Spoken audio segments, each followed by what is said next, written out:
오늘 주신 하나님 말씀 사무엘하 6장 1절부터 15절까지 말씀입니다. 6장 1절부터 15절까지 기록된 하나님 말씀을 제가 받들었습니다. 다윗이 이스라엘에서 뽑은 무리 3만 명을 다시 모으고 다윗이 일어나 자기와 함께 있는 모든 사람과 더불어 바알 레유다로 가서 거기서 하나님의 궤를 메어 오려 하니 그 궤는 그룹들 사이에 좌정하신 만군의 여호와의 이름으로 불리는 것이라. 그들이 하나님의 궤를 새 수레에 싣고 산에 있는 아비나답의 집에서 나오는데 아비나답의 아들 우사와 아효가 그 새 수레를 모니라. 그들이 산에 있는 아비나답의 집에서 하나님의 궤를 싣고 나올 때에 아효는 궤 앞에 가고 다윗과 이스라엘 온 족속은 잣나무로 만든 여러 가지 악기와 수금과 비파와 소고와 양금과 제금으로 여호와 앞에서 연주하더라. 그들이 나곤의 다장마당에 이르러서는 소들이 뛰므로 우사가 손을 들어 하나님의 궤를 붙들었더니 여호와 하나님이 우사가 잘못함으로 말미암아 진노하사 그를 그곳에서 치시니 그가 거기 하나님의 궤 곁에서 죽으니라. 여호와께서 우사를 치심으로 다윗이 분하여 그곳을 베레스 우사라 부르니 그 이름이 오늘까지 이르니라. 다윗이 그날에 여호와를 두려워하고 이르되 여호와의 궤가 어찌 내게로 오리요 하고 다윗이 여호와의 궤를 옮겨 다윗 성 자기에게로 메어가기를 즐겨 하지 아니하고 가드 사람 오베데돔의 집으로 메어가니라. 여호와의 궤가 가드 사람 오베데돔의 집에 석 달을 있었는데 여호와께서 오베데돔과 그의 온 집에 복을 주시니라. 어떤 사람이 다윗 왕에게 아뢰어 이르되 여호와께서 하나님의 궤로 말미암아 오베데돔의 집과 그의 모든 소유에 복을 주셨다 한지라.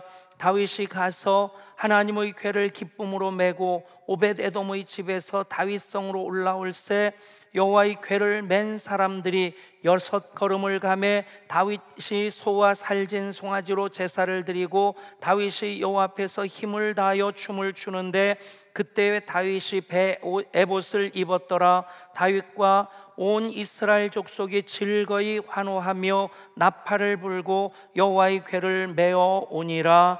아멘. 오늘 본문에는 우사가 하나님의 궤를 함부로 대하는 것으로 인해 죽는 기록이 있습니다만 성경에는 죽었다가 다시 살아난 사람들의 이야기가 많이 나옵니다. 엘리사가 수넴 여인의 아들 기도로 그를 살리셨고 또 예수님께서는 참 많은 사람들 나인 성과부의 외아들 또 회당장 야이로의 12살 난 외딸 살리셨고 더더군다나 죽은 지 나흘이나 되었던 썩는 냄새가 나는 나사로야 나오너라 한마디 말씀으로 살리셨습니다. 그래서 복음이 전해지는 곳마다 죽은 사람이 사는 역사가 일어나는데 또 바울도 유두고라고 하는 청년이 2층 난간에서 예배 시간에 설교 시간에 졸다가 떨어져서 죽었는데 다시 살립니다. 그런 얘기가 있더라고요. 2,000명이 예배 드리는데 1,900명이 졸면 그건 설교자의 책임이래요. 근데 2,000명이 예배 드리는데 10명이 졸면 그 사람은 책임이랍니다.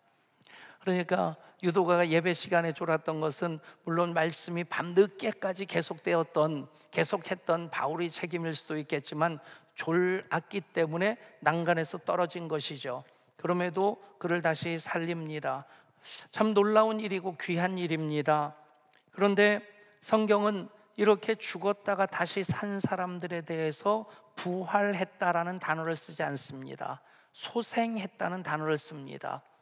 그런데 오직 예수님이 죽으셨다가 다시 사셨을 때 그것에 대해서는 부활이라는 단어를 씁니다. 한 사람이 죽었다가 다시 사는 일도 기적이고 놀라운 일입니다. 예수 믿으면서 우리들이 그런 경험 해본다면 또 그런 경험을 우리가 볼 수 있다면 우리가 믿는 믿음 더욱 확증할 수 있겠고 더 견고히 다져나갈 수 있을 것입니다만 그런데 그것은 그 한 사람의 일이기 때문에 소생이란 말을 쓰는 겁니다. 부활이라는 단어를 예수님이 죽으셨다가 다시 사신 이 역사적인 사건에 대입시키는 것은 그것은 예수님 한 분이 죽으셨다가 다시 산 것으로 끝나지 아니하고 그를 그리스도로 믿는 모든 사람들, 예수님과 다시 살 약속이 예수 부활에 담겨 있고 예수 부활을 믿는 사람들, 이미 그 부활의 생명으로 살아가는 것이기 때문입니다. 여러분, 예수님의 십자가와 부활이 바로 기독교의 복음입니다. 기독교는 그 부활로부터 출발되어집니다. 만약에 십자가로 끝났다면 제자들 다 뿔뿔이 흩어지고 말았을 것입니다. 어느 누구도 그리스도의 증인으로서 나설 사람은 단 한 사람도 없을 것입니다. 그 무덤만이 예수의 무덤이라고 해서 혹시 존경하는 사람들, 그 제자의 제자들, 제자의 후손들 찾아서 순례하는 일은 있을지 몰라도 기독교라고 하는 종교는 생겨질 수 없었을 것입니다. 예수님 다시 사신 부활의 사건으로 제자들이 비로소 부활의 증인은 삶을 살기 시작합니다. 성경은 그 부분에 대해서 장황하게 설명하려고 하지 않습니다. 아주 간단하게 선포할 뿐입니다. 그것이 사실이냐 아니냐, 합리적이냐 불합리하냐, 가능하냐 불가능하냐, 그것으로 논쟁하지 않습니다. 예수님이 사셨고 우리가 그 일의 부활의 증인이라. 아멘. 여러분, 예수 생명이 우리 속에 있을 때 우리 모두 부활의 증인으로 살아가게 될 줄 믿습니다. 그래서 토마스 왓슨은 이런 말을 합니다. 우리는 아침에 침대에서 일어나는 것보다 부활 때의 무덤에서 일어날 것을 더 분명하게 확신해야 한다. 아멘. 여러분, 그래서 우리는 예수님의 소생을 믿는 사람들이 아닙니다.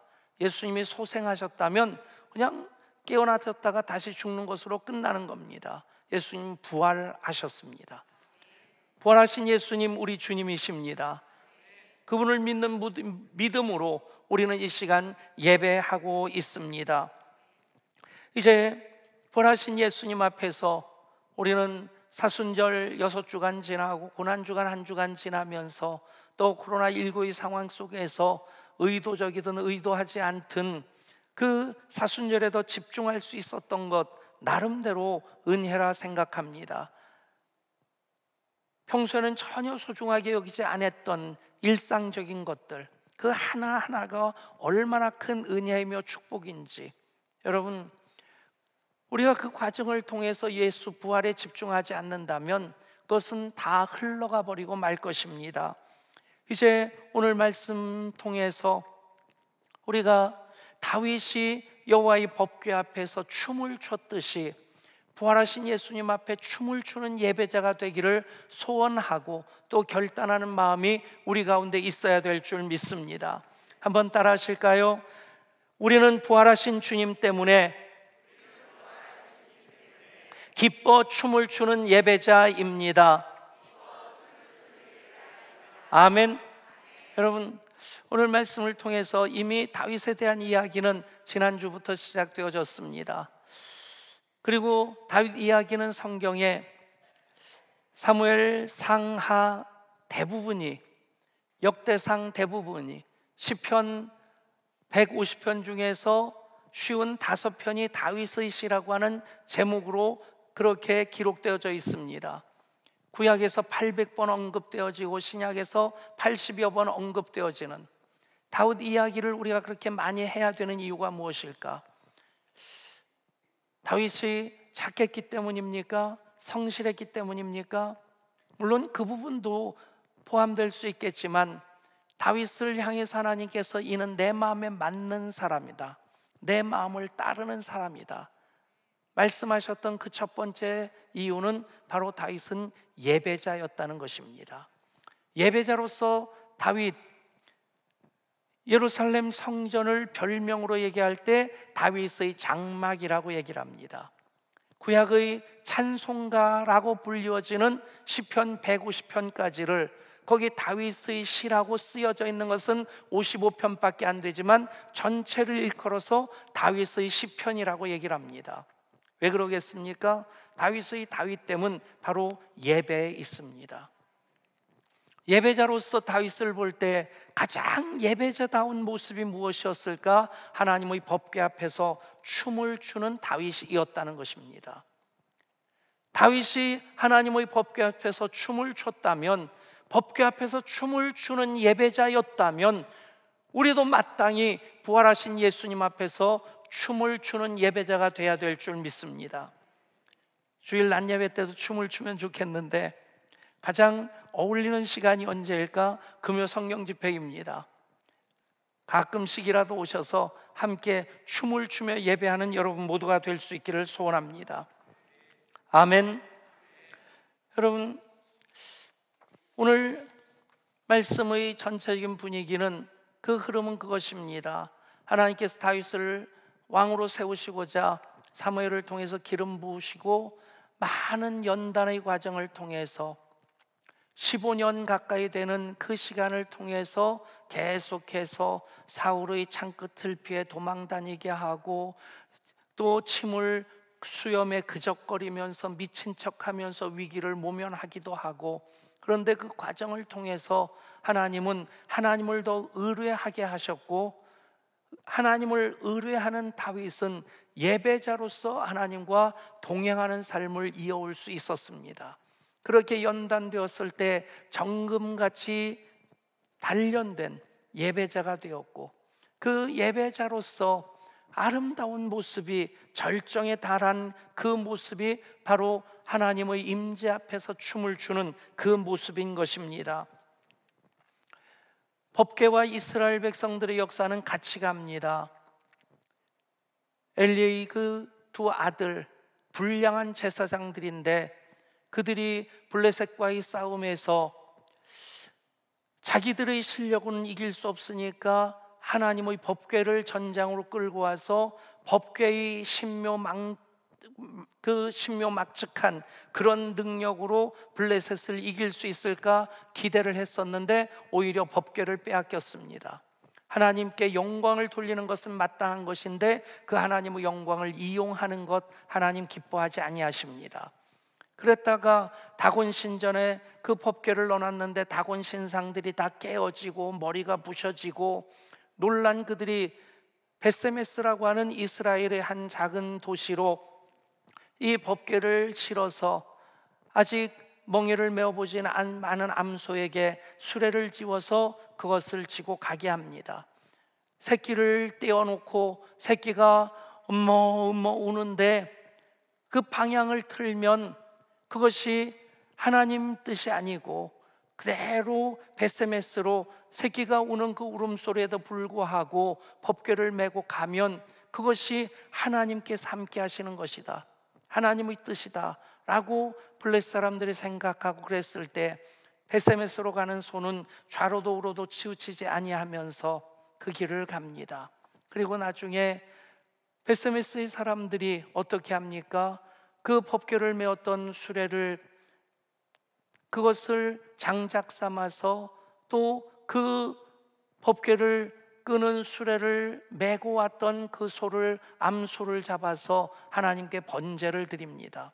철저하게 희생 제물이 되었던 베세메스로 가는 소의 모습이 바로 십자가의 길을 가셨던 예수님의 모습하고 그대로 일치가 되어집니다.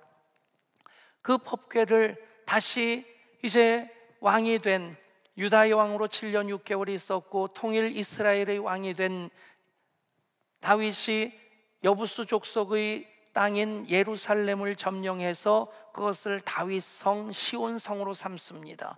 그리고 가장 먼저 하고자 했던 일이 하나님의 법궤를 시온성으로, 다윗성으로 가지고 오는 것이었습니다. 하나님의 법궤는 하나님의 임재를 상징합니다.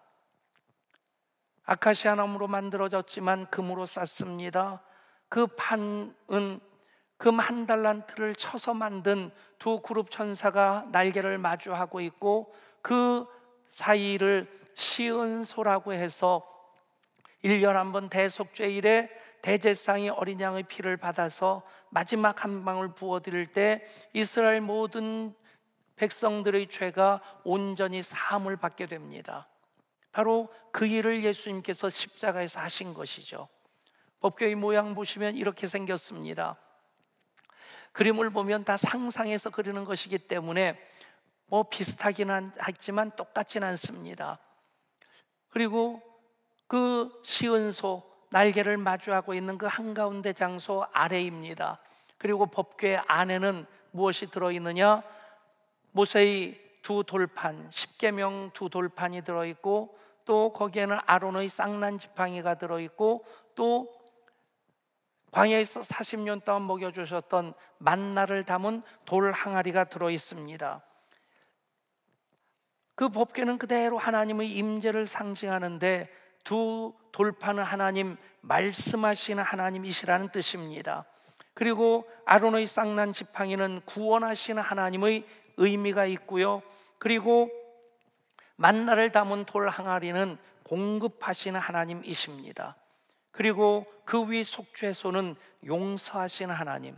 그래서 이 네 가지는 하나님의 성품, 하나님의 사역을 그대로 표현하는 것입니다. 말씀하신 하나님, 인도하신 하나님, 용서하신 하나님, 공급하신 하나님, 우리 하나님이십니다. 그래서 법궤는 하나의 상징이 아닙니다. 그대로 하나님 임재입니다. 그래서 법궤를 둘러싼 중요한 사람들 세 사람을 보면서 그 사람들이 하나님의 임재 앞에서 어떤 예배자였는가를 우리가 살펴보고자 하는 것입니다. 첫 번째 사람 우사입니다. 두 번째 사람은 다윗입니다. 세 번째 사람은 미갈입니다. 법궤를 이제 다윗성으로 메어 오려고 하는데, 아비나답의 두 아들 우사와 아이호가 그 일을 하는데 어떻게 합니까? 그들이 수레에다가 법궤를 실었습니다. 그리고 그 소가 놀라서 뛰어서 법궤가 움직이고 혹시 떨어질지 모른다는 생각에 우사가 거기에 손을 댔을 때 우사가 하나님의 진노로 말미암아 죽게 됩니다.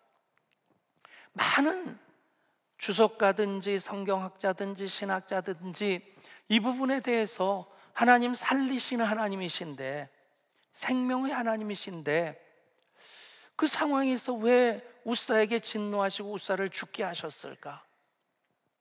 하나님의 성품과 잘 어울리지 않는 모습입니다. 그러면 소가 뛸 때 이 법궤가 만약에 거기서 떨어져서 땅바닥에 내굴도록 놔뒀어야 되느냐 하는 그런 질문도 할 수 있을 텐데, 그런데 이 모든 것을 해결할 수 있는 딱 하나의 말씀, 바로 출애굽기 25장 13절부터의 말씀입니다. 조각목으로 채를 만들어 금으로 싸고 그 채를 궤 양쪽 고리에 메어서 궤를 매게 하며 채를 궤의 고리에 꿰인 대로 두고 빼내지 말지며.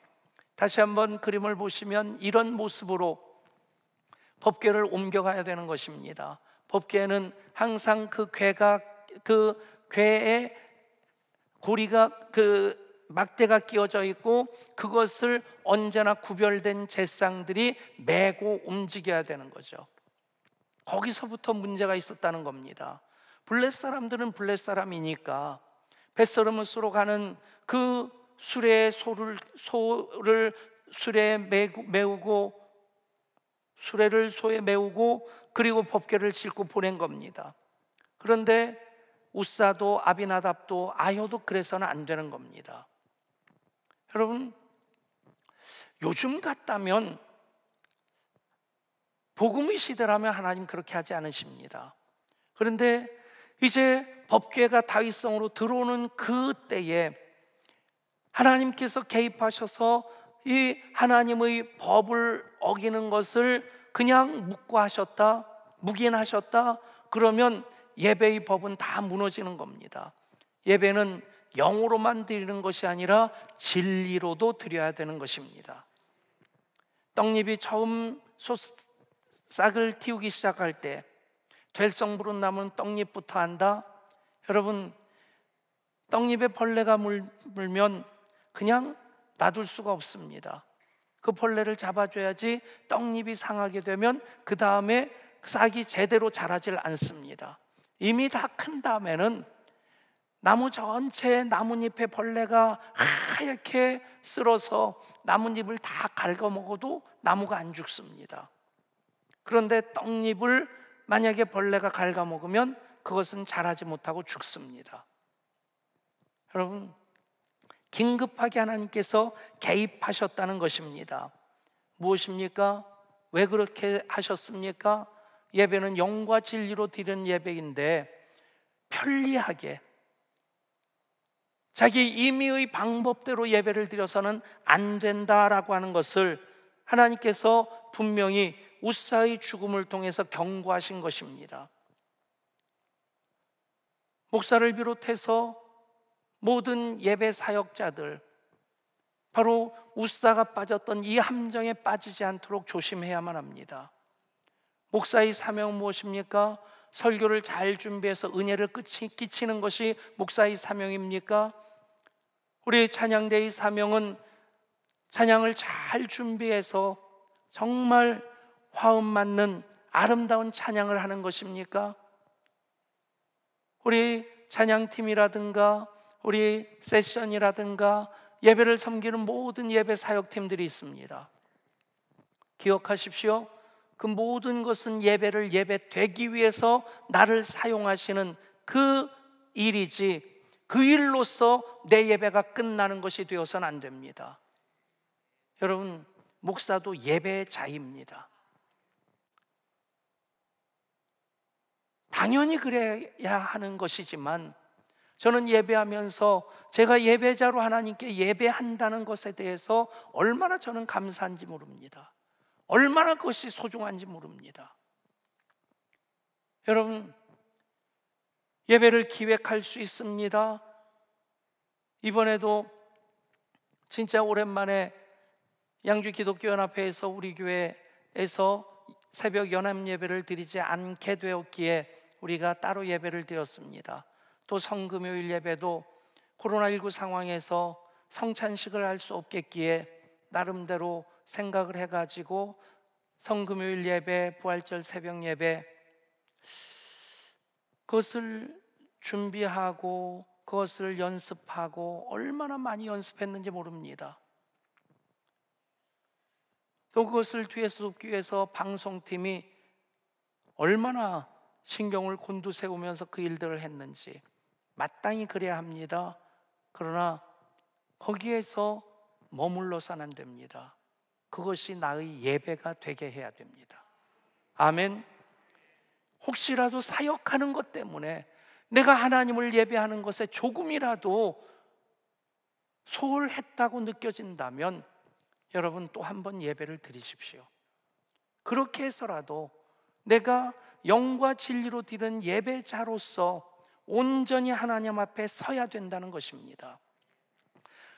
그 모습을 다윗에게서 찾을 수 있겠지만 웃사가 죽은 후에 다윗도 많이 상처를 받았습니다.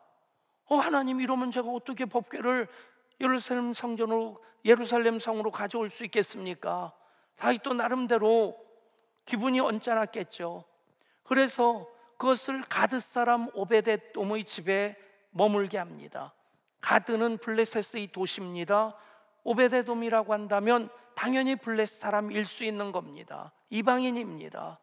근데 여러분, 웃사는 이스라엘 사람인데 죽었습니다. 오베데돔은 블레셋 사람인데 살았습니다. 더더군다나 복을 받았습니다. 웃사는 수레에 법궤를 올려놓고 그것을 시온성으로 옮기는 그 일을 사역을 하려고 하다가 죽었습니다. 오베데돔은 한 일이 없습니다. 그런데 복을 받았습니다. 여러분, 여기에 예배의 진리가 있습니다. 내가 무엇을 하려고 하는 것보다 더 중요한 것, 하나님을 바라보는 것입니다. 하나님을 의뢰하는 것입니다. 여러분, 그것만으로도 아무런 순서가 없다 할지라도 그것만으로도 우리는 영과 진리로 드리는 예배를 드릴 수 있다는 사실, 베레스 웃사와 그리고 오베데돔의 사건에서 우리는 확인해야만 합니다. 그 다음 예배자가 누굽니까? 다윗입니다. 다윗은 웃사가 주자 그 법궤를 오베데돔의 집에 맡겨놓았습니다. 그런데 계속 마음에 이래서는 안 되지, 이럴 수는 없지. 그래서 이제 그 법궤를 다시 가져오게 합니다. 어떻게 합니까? 제사장들로 메고 오게 합니다. 다윗이 잘못된 것을 깨달은 겁니다. 그리고 6걸음 갈 때마다 그 앞에서 이제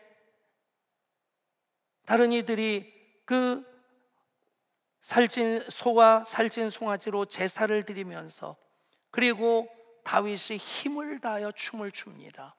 그때 배 에봇을 입고 있었는데 왕인데도 불구하고 왕복을 입고 나간 것이 아니라 에봇, 제사장들이 입는 그 소박한 옷, 예배자의 자세로서 하나님 앞에 나갔다는 것입니다. 에봇 안에는 참고로 다른 옷이 없습니다. 그 에봇이 흘러내렸습니다. 그런 그림을 그려놓은 것이 있는데 차마 예배 시간에 보여드리기는 좀 거시기 하겠더라고요. 여러분, 그런데 그 다윗을 하나님은 기뻐하십니다. 최선을 다해서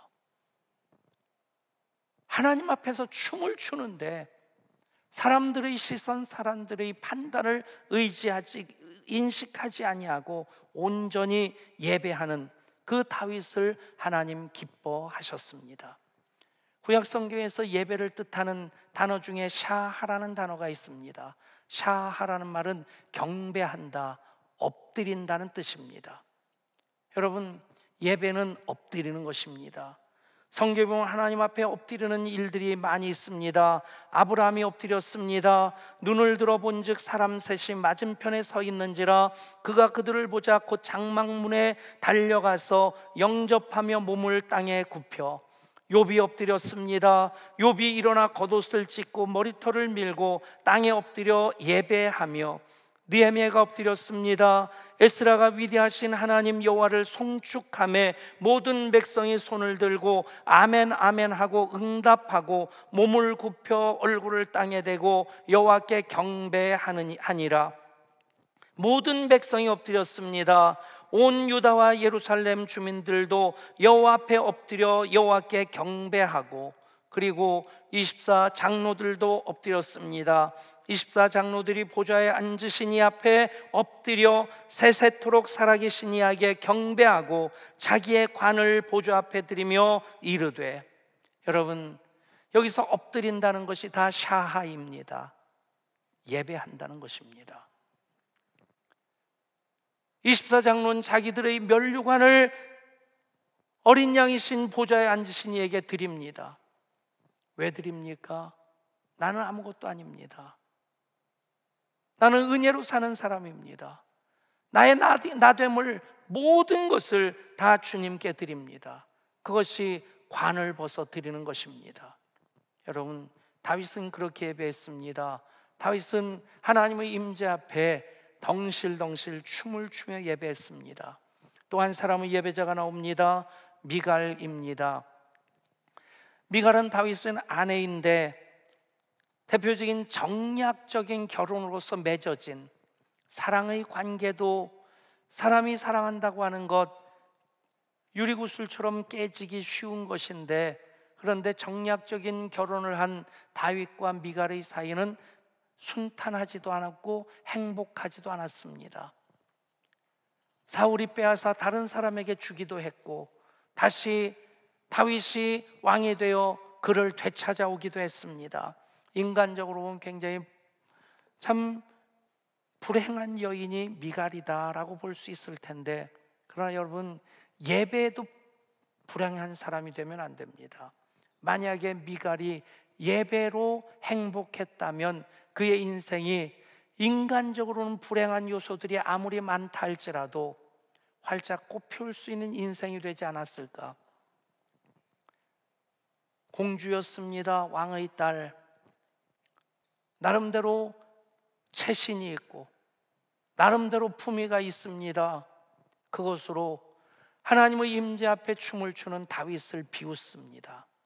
여러분, 미갈의 모습 속에서 예배를 판단하는 사람, 참 조심스러운 모습을 그곳에서 발견합니다. 예배자이긴 한데 예배의 그 중심이 하나님이 아닙니다. 언제나 나입니다. 내 체면이 중요하고 내가 받는 은혜가 중요하고, 그래서 모든 것을 나를 기준으로 생각하는 그 예배자가 바로 미갈의 모습이란 얘기입니다. 여러분, 오늘 우리는 법궤를 시온성으로 메고 오는 그 과정 속에서 세 종류의 예배자를 봅니다. 우사와 같은 예배자가 있고, 다윗과 같은 예배자가 있고, 미갈과 같은 예배자가 있습니다. 우리는 어떤 예배자가 돼야 되겠습니까? 여러분들은 이미 다윗과 같은 예배자임을 믿습니다. 코로나19로 잃을 것도 있겠고 얻을 것도 있을 것입니다. 그러나 너무나도 분명하고 확실한 것은 예배를 우리가 붙잡고 있는다면 잃어버린 것까지도 하나님 합력하여 선을 이루어 주실 것이고, 우리가 힘들어하는 것까지도 하나님 정금같이 되어 나오게 하시는 은혜의 길로 이끌어 주실 줄 믿습니다. 그렇습니다. 다윗이 하나님의 임재 앞에 덩실덩실 춤을 추는 예배자였다면 우리는 부활하신 예수님 앞에 당연히 춤을 추는 예배자가 되어야만 합니다. 따라 하실까요? 우리는 부활하신 주님 때문에 기뻐 춤을 추는 예배자입니다. 우리는 부활하신 주님 때문에 기뻐 춤을 추는 예배자입니다.